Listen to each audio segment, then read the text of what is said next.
Back at you.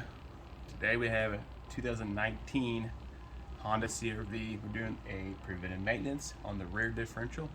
Bring it in here real quick, show you where the fill plug is. Always remove the fill plug first, because if you drain it and you strip this out, you can get the fluid back in. So step one, remove fill plug, okay?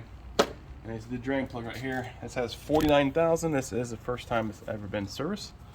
Take let's fluid. I believe it should be darker fluid anyways from Honda. So I'll catch some of it so we can look at it. Hopefully I don't overshoot it here. I'm gonna see that kind of stuff come out of the beginning. Okay. Don't overshoot it too far. Okay, let's see how runny it is, but not the worst I've seen. You see the magnet here.